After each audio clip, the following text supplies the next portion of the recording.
Friends, তোমরা সবাই কেমন আছো? সবাই নিশ্চয়ই খুব ভালো আছো। আমিও খুব ভালো আছি। তোমাদের সকলকে আমার চ্যানেল শুভ লাইফস্টাইলের মোড়ে স্বাগত। ফ্রেন্ডস, চিজ পরাঠা এটা এমন একটা খাবার যেটা সবার ভীষণ ভালো লাগে। আজকে আমি তার রেসিপিটা তোমাদের সঙ্গে শেয়ার করছি। আমরা তো হেলদি খাবার খাই, তাই ময়দা নেব না, আটা নিলাম। আটার সঙ্গে প্রয়োজন মতো নুন আর 1 চামচ ঘি মিশিয়ে নিলাম। আর ধনে পাতা কুচি কিন্তু মাস্ট, কারণ ধনে পাতার গন্ধটা কিন্তু চিজ পরাটার স্বাদ এনহ্যান্স করতে ভীষণ সাহায্য করবে। এবার অল্প অল্প করে জল মিশিয়ে নিলাম আটার সঙ্গে। তোমরা দেখতেই পাচ্ছ, একটু একটু করে মাখতে হবে। কোনো রকম লাম্প থাকা চলবে না ডোয়ের মধ্যে। আর সবসময় কিন্তু গরম জল দিয়েই আটাটা মাখতে হবে। আটাটা মেখে ঢাকা দিয়ে রেখে দিলাম। এবার খানিকটা চিজ নিয়ে নিলাম, তার মধ্যে নিয়ে নিলাম chilli flakes, mix herbs, oregano. দেখো, চিলি ফ্লেক্স দিয়ে দিলাম। এটা তোমাদের নিজেদের বুঝতে হবে যে কতটা কী দেবে। আর গোলমরিচের গুঁড়ো কিন্তু দিয়ে দেবে। আর যেটা অবশ্যই দেবে সেটা ধনে পাতা কুচি।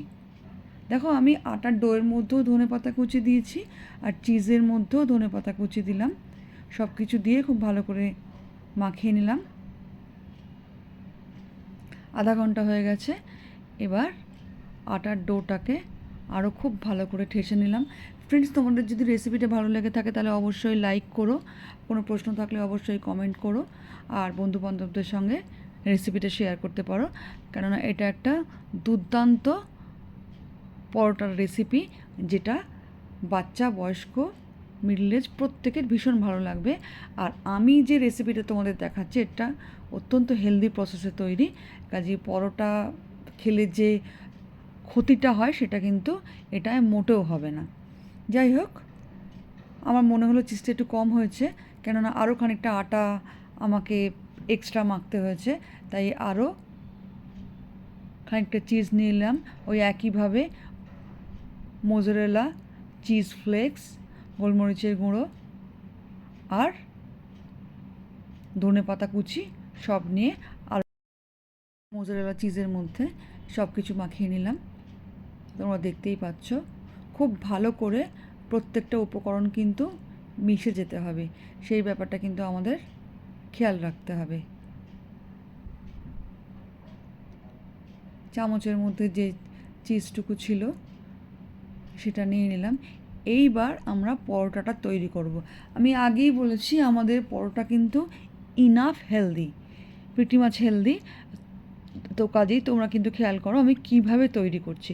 খুব কম তেলে একটা দুর্দান্ত টেস্টি পরাঠা রেসিপি। মিডিয়াম সাইজের ছোট ছোট আটার লেচিগুলো বানিয়ে নিলাম। এবার এর মধ্যে চিজের যে পুরটা তৈরি করেছি আর সেটাকে ভরে তারপরে বেলতে হবে। দেখো আমি কিভাবে মাঝখানটা গর্ত করে নিয়ে এটার মধ্যে চিজটা ভরছি। এই ব্যাপারটা কিন্তু খুব সাবধানে থাকতে হবে, যেন কোনোভাবেই বেলার সময় চিজগুলো বেরিয়ে না যায়, তাহলে কিন্তু একেবারে পুরো ব্যাপারটাই ম্যাসাকার হয়ে যাবে।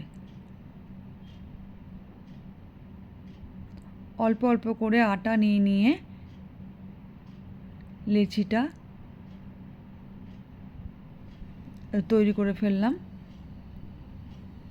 তোমরা দেখতেই পাচ্ছ আমাদের পরোটা কিন্তু একটুও ফেটে যাচ্ছে না, ভেতর থেকে পুর কিন্তু বেরিয়ে যাচ্ছে না।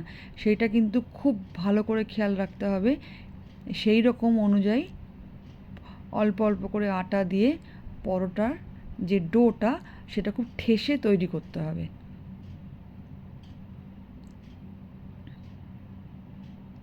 পরোটা বেলা হয়ে গেছে, এবার আমরা ভাজবো। তোমরা দেখো, খুব সামান্য তেল দিয়ে আমি কি করে পরোটাটা ভাজছি।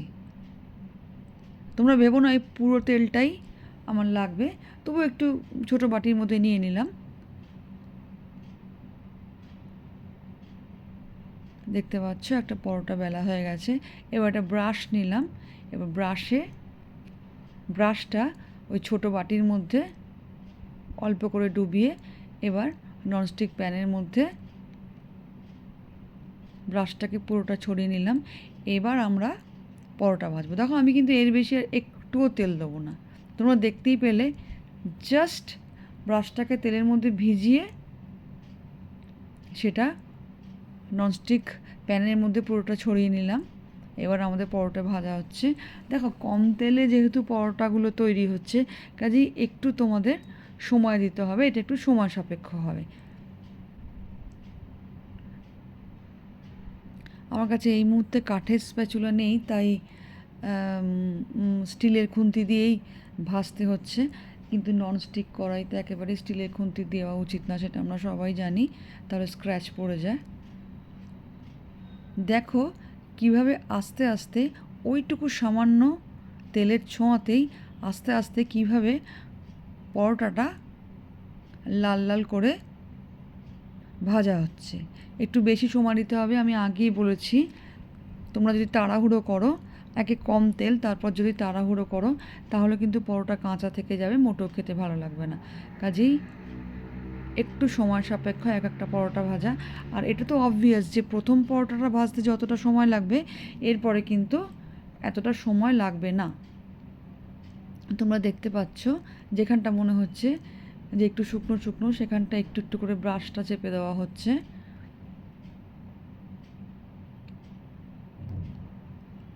এই পাশটা লাল লাল হয়ে ভাজা হয়ে গেছে। এই পরোটা ভাজাটা কিন্তু খুব ইম্পর্ট্যান্ট। যাই হোক, আমাদের সুন্দর ফুলো ফুলো চিজ পরোটা রেডি। এবার একটু পেঁয়াজ কুচো আর লঙ্কার আচার দিয়ে জাস্ট জমে যাবে। তোমরা এটা ব্রেকফাস্টে বা ডিনারে যে কোনো সময় তৈরি করে খেতে পারো, ভীষণ টেস্টি লাগে। আর একটা কথা, ধনে পাতা কুচি দেওয়াটা কিন্তু একেবারেই ভুললে চলবে না। তো ফ্রেন্ডস, তোমরা ভিডিওটা কেমন লাগলো আমাকে কমেন্ট বক্সে অবশ্যই জানিও।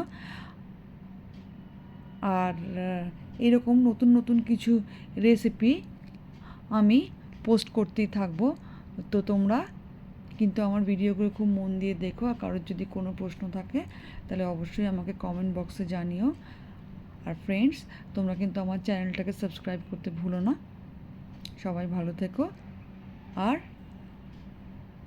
পরোটা বানিয়ে কেমন লাগলো, চিজ পরোটা বানিয়ে কেমন লাগলো সেটা কিন্তু আমাকে অবশ্যই কমেন্ট করে জানিও।